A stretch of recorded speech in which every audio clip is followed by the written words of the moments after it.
तोरणमाळ मधील शाळेच्या विद्यार्थ्यांना नाल्याचं पाणी पिण्याची वेळ आली आहे। अटल बिहारी वाजपेयी आदिवासी शाळेत पिण्याच्या पाण्याची सोय नसल्याने विद्यार्थ्यांना नाल्यावर जाऊन तहान भागवावी लागते। तोरणमाळ मधील शाळेचं हे धक्कादायक वास्तव समोर आलंय। कोट्यावधींचा खर्च नेमका जातोय कुठे असा संतप्त सवाल पालकांनी उपस्थित केलाय।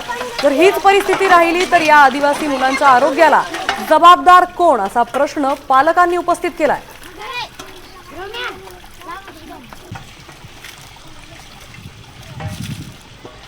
नंदुरबारच्या शाळेमधला हा धक्कादायक प्रकार समोर येतोय। पाण्यासाठी विद्यार्थ्यांना वणवण करावी लागते तर नाल्याचं पाणी प्यावं लागतंय।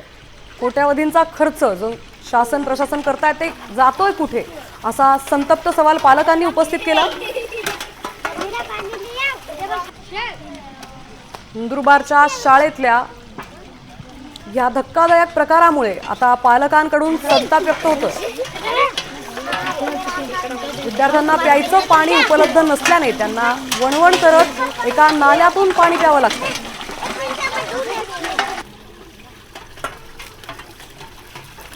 या प्रकारामुळे आता पालकांचा संताप व्यक्त होतोय। कोट्यावधींचा खर्च जातोय कुठे। आपले प्रतिनिधी सागर निकावडे आपल्या सोबत जोडले गेलेत। नंदुरबारच्या शाळेचा हा धक्कादायक प्रकार समोर येतोय। सागर,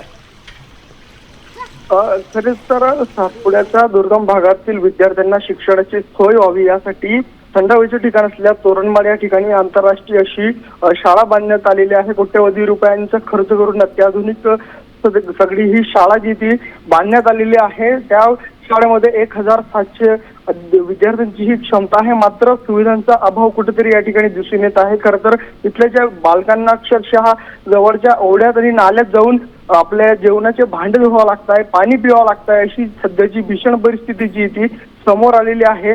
फिल्टर पाण्याची सुविधा आहे, मात्र त्या ठिकाणी कमी नळ आहेत, त्यामुळे त्या विद्यार्थ्यांना संख्या जास्त असल्यामुळे त्या ठिकाणी त्यांना अडचणी येतात आणि त्या विद्यार्थ्यांना जे ते बाहेर जाऊन पाणी प्यावं लागत असल्याची ही परिस्थिती सध्या समोर आलेली आहे। नक्कीच सागर, धन्यवाद आपण दिलेल्या सविस्तर माहितीबद्दल। त्यामुळे आता विद्यार्थ्यांवर नाल्याचं पाणी पिण्याची वेळ आली आहे।